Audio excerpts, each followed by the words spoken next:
오늘도 말씀과 기도로 이 자리에 오신 분들을 환영합니다. 5월 13일 출애굽기 15장 1절로 21절 모세와 이스라엘의 찬양. 지금부터 본문을 읽겠습니다.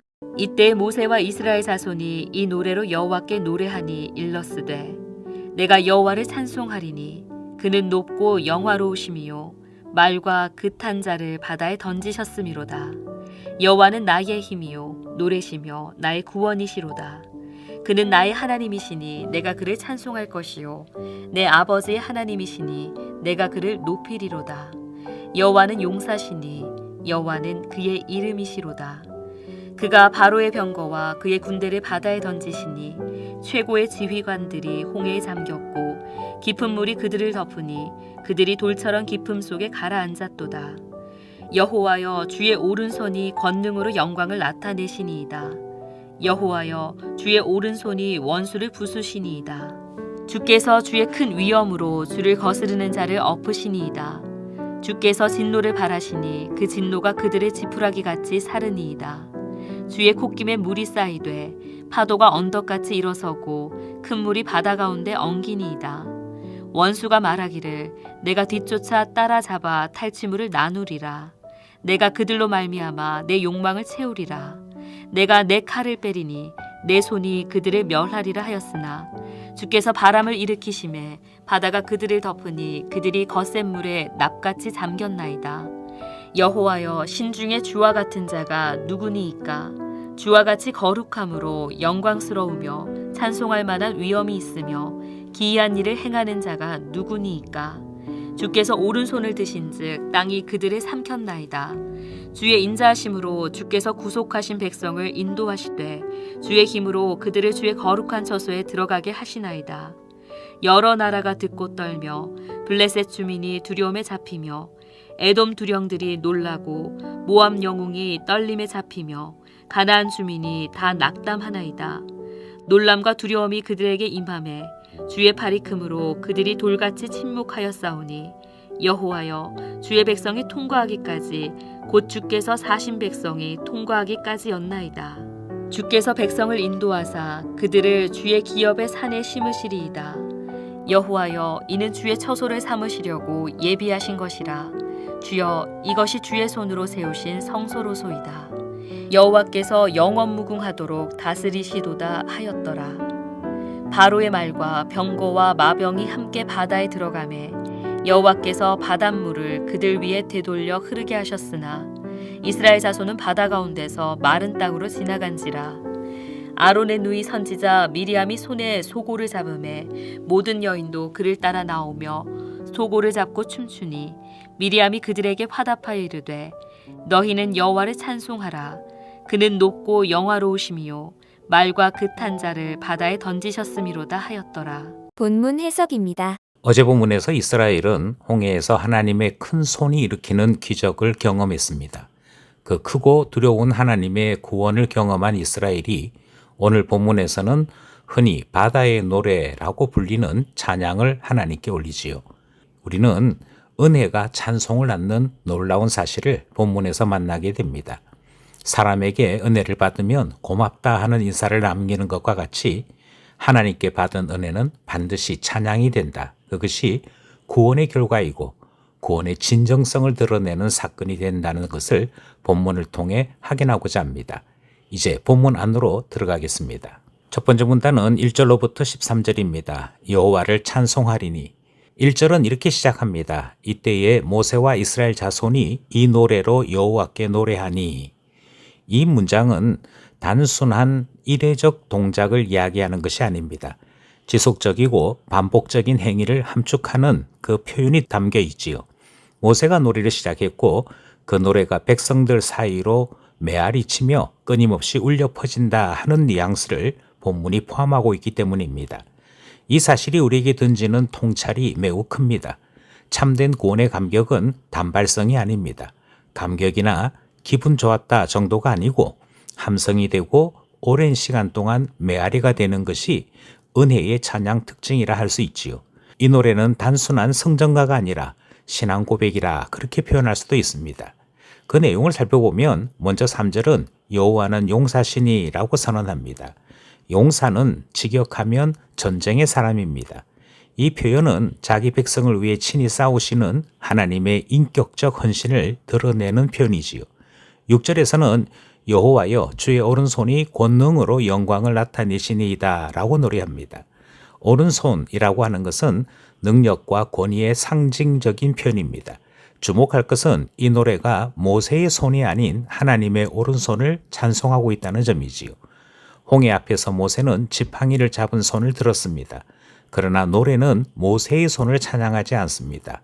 모세의 손은 도구였고 진짜 일하신 분은 하나님이신 것을 분명히 알기 때문이지요. 참된 예배는 도구를 영광스럽게 하지 않습니다. 도구를 사용하시는 주님을 영화롭게 하는 것이 예배다 하는 사실을 기억하게 하지요. 13절은 노래의 절정에 도달합니다. 주의 인자하심으로 주께서 구원하신 백성을 인도하시되, 여기서 인자하심이 그 유명한 헤세드라고 하는 말입니다. 이것은 단순한 친절이 아니라 언약에 기초한 변치 않는 사랑, 끊을 수 없는 하나님의 신실한 사랑을 표현하는 단어입니다.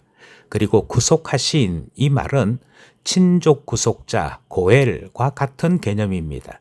기업 모를 자, 친족의 빚을 대신 갚아주는, 그래서 자유롭게 만드는 자, 룻기에 등장하는 보아스와 같은 사람을 이야기할 때 바로 고엘, 친족 구속자라는 말을 쓰는데, 여기에 구속하셨다 하는 이 표현이 그와 같은 단어인 것이지요. 결국 하나님은 이스라엘을 구속하시는 분이시고 그 일을 행하셨다. 그래서 하나님을 향해 구속자라고 표현하고 있는 것입니다. 이처럼 이 노래는 처음부터 하나님이 어떤 분이신지를 소개하고 있는 것이지요. 그리고 이 소개를 계속 듣다 보면 우리는 십자가에서 우리를 친히 구속하신 그리스도를 생각하게 되는 것입니다. 요컨대 모세의 노래는 하나님의 인격, 사역, 성품, 능력을 모두 다 노래합니다. 그가 용사이신 것, 오른손의 권능을 나타내신 것, 헤세드로 우리 가운데 구속의 은혜를 베푸신 것, 이 모든 것이 이 노래 안에는 담겨져 있는 것이지요. 구원을 받은 백성은 하나님을 고백하는 찬송을 드린다는 첫 번째 문단 살펴보았습니다. 둘째 문단은 14절로부터 18절입니다. 여러 나라가 듣고 떨며, 이 단락은 구원의 영향이 이스라엘 내부에만 머물지 않고 주변 열방에까지 미쳤다 하는 것을 노래합니다. 14절에 여러 나라가 듣고 떨며 블레셋 주민이 두려움에 잡히며 라는 말로 시작하지요.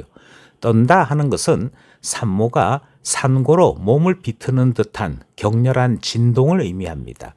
열방이 이스라엘의 하나님 앞에서 거의 산고와 같은 고통스러운 두려움을 느꼈다 하는 것을 이렇게 표현하는 것이지요. 그리고는 블레셋이 등장합니다. 에돔, 모압, 가나안이 등장하지요. 이들은 모두 출애굽 이후에 이스라엘이 광야를 지나고 가나안 정복 과정에서 마주치게 될 민족들입니다. 흥미로운 것은 이 노래가 출애굽 직후에 불렸다 하는 사실이지요.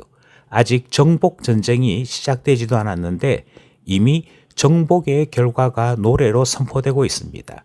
이것을 예언적 찬양이라고 부릅니다. 그러니까 하나님을 찬양하는 가운데 주의 영에 취한 이들이 예언적 찬양까지 드리게 되는 모습이 본문에 기록되고 있는 것이지요. 아직 일어나지는 않았습니다만 구원의 놀라운 것을 경험한 이들은 구원의 완성이 어떻게 될지를 노래하게 되더라 하는 것을 본문이 소개하고 있습니다. 여기서 신앙의 본질을 다시 한번 확인할 수 있어야겠습니다. 신앙의 본질은 지금 내가 어떤 은혜를 누리느냐에 있지 않습니다. 이것은 이미 이루어진 일이고 신앙은 이미 이루어진 일을 바탕으로 아직 이루어지지 아니했으나 마침내 바라보아야 될 우리의 장래, 우리의 종말을 생각하게 하는 것이지요. 그런 점에서 17절은 특별한 의미를 담고 있습니다. 주께서 백성을 인도하사 그들을 주의 기업의 산에 심으시리이다. 여기에 기업의 산은 시온산을 말합니다. 좀 더 나가서 설명하자면 성전산을 말하는 것이지요. 출애굽 당시에는 아직 가나안 입성도 시온 정복도 심지어 성전 건축도 일어나지 않았을 때입니다. 그런데 이미 노래는 그 모든 것을 바라보고 있는 것 확인할 수 있지요. 18절에서도 마찬가지입니다. 여호와께서 영원 무궁하도록 다스리시리로다. 이것은 신적 왕권 선언입니다. 오늘 본문의 노래는 노예 해방에서 누리는 기쁨의 노래가 아닙니다. 새로운 왕을 맞이하는, 그래서 새로운 나라가 되었음을 노래하는 것이지요. 지금까지는 바로의 통치 아래에 있던 백성들이 이제는 여호와의 통치 아래로 옮겨지면서 춤추고 노래하고 기뻐하는 것이 본문에 기록되어 있기 때문입니다. 통치권이 이양되었습니다. 하나님이 우리를 다스리시는 것이 너무 좋아서 노래하는 것이 바로 이 둘째 문단에 표현된 내용들인 것이지요. 여기서 잠시 멈추어 우리 자신을 돌아보아야 합니다. 우리도 구원받았다 하는 고백과 함께 하나님이 나를 다스리신다는 것 때문에 주를 향해 노래하고 춤추고 있는가 생각하게 되는 것이지요. 우리 인생의 주인이 나 자신이 되어서는 아니 될 것입니다.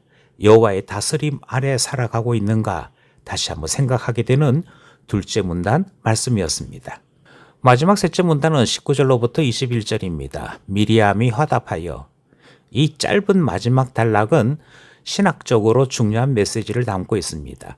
20절에 미리암이 등장하는데 그를 소개하기를 아론의 누이 선지자 미리암이라고 소개합니다.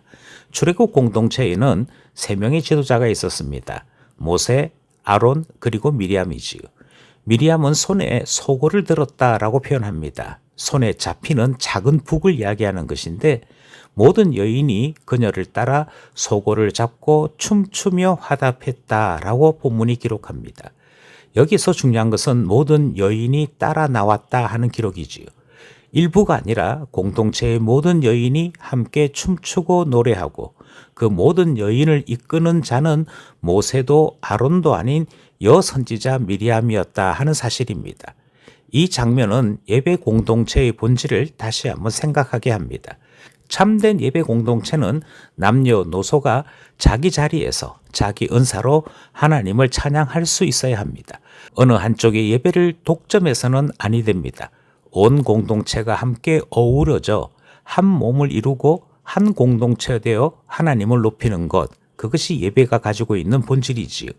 21절에 인용된 미리암의 노래 1절은 모세의 노래 첫 행과 거의 동일합니다. 모세가 처음 부른 노래를 미리암이 후렴구처럼 다시 노래 부르고 모든 여인이 따라 노래 부르는 모습이 마지막 문단에 기록된 것입니다. 이것이 화답의 형태이고 예배 찬송의 모습이었던 것이지요. 우리는 특송이 어떤 것인지를 이 셋째 문단에서 확인할 수 있습니다. 하나님 앞에 어떤 사람이 노래합니다만 그 사람들만이 노래하는 것이 되어서는 예배의 특송일 수 없습니다. 하나님 앞에 드리는 특송은 한 사람이 시작하고 그것을 함께 받는 것이지요. 그것이 노래가 끝날 때 아멘 함으로 우리 모두의 고백이었습니다.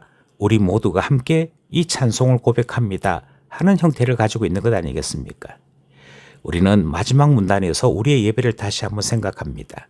우리는 하나님께 받은 은혜를 하나님께 응답하는 자로 예배하고 있습니까? 아니면 누군가가 하나님께 드리는 감격스러운 찬양을 평가하는 자로 머물고 있는 것은 아닌가? 다시 한번 생각하게 되는 것이지요. 여기까지 오늘 본문 말씀이었습니다.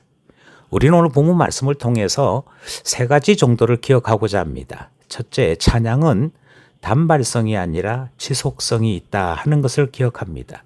둘째로 찬양은 종말론적입니다.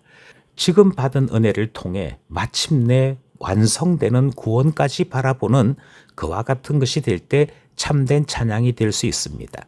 마지막으로 찬양은 공동체적입니다. 미리암이 시작하고 모든 여인이 함께 노래하는 것을 통해 찬양은 공동체적이어야 한다 하는 사실까지 생각하게 된 것이지요. 홍해의 기적을 일으킨 이스라엘 백성이 하나님을 찬송했습니다. 우리에게도 말씀과 기도로 다가오시는 하나님을 만나 주를 찬양함이 있는 우리 모두 되기를 간절히 소원합니다.